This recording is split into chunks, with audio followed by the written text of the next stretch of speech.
Iginiit ni King of Talk, Boy Abunda, na walang kinalaman sa prenuptial agreement ang hiwalayan ni Bea Alonzo at Dominic Roque. Pero bakit nga ba nagkakaroon ng ganyang kasunduan ng ilan bago magpakasal? Saksi, si Marie Sumali. So, antabayanan niyo po ang Sa kanyang pagkumpirma kahapon sa hiwalayang Bea Alonzo at Dominic Roque, agad ding pinabulaanan ng King of Talk na si Boy Abunda ang haka-hakang prenuptial agreement daw ang naging mitya nito.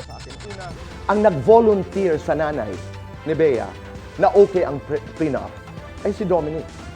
So I don't think it is and it was an issue unless nabago po yung kwento. So it was not a problem because it was not an issue. To be fair to Dominic, it was not an issue for Dominic. Pero ano nga ba ang prenuptial agreement? Ayon sa family lawyer na si Attorney Gabby Concepcion, ito ay isang kasunduan na pinapasukan ng isang babae at lalaki na ikakasal. Para ito mag-govern kung ano ba ang magiging kasunduan nila at patakaran insofar as their property is concerned. ilang kilalang personalidad ang nagkumpirmang meron silang prenuptial agreement. Kabilang na dyan ang mag-asawang Senador Cheese Escudero at Heart Evangelista. In our case, prenup, which is a complete separation of property, meaning what's hers is hers, what's mine is mine. Depende sa pag-uusap pero kadalasan pasok sa kontratang ito ang lahat ng ari-arian, negosyo, kita sa trabaho, kahit mga mana, pati na utang ng dalawang panig.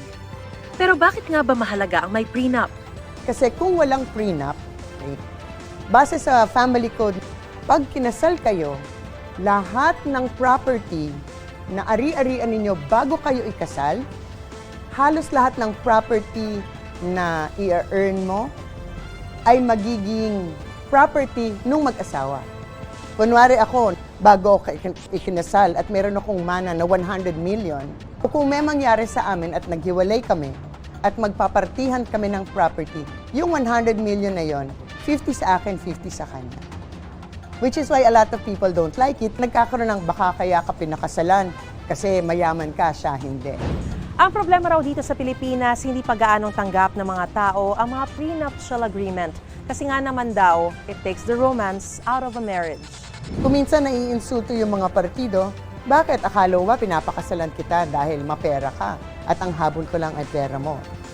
Paalala ni Attorney Concepcion, maituturing lamang na epektibo ang prenuptial agreement kung nakasulat ito, pirmado at may consent ng dalawang partido at ginawa bago ikasal. Dapat din ay rehistrado sa civil registry kung saan kinasal at sa property registry kung may ari-ariang nakasaad. Para sa GMA Integrated News, Mariz Umali ang inyong saksi. Mga kapuso, sama-sama tayong maging saksi. Mag-subscribe sa GMA Integrated News sa YouTube at para sa mga kapuso abroad, samahan niyo kami sa GMA Pinoy TV at sa www.gmanews.tv.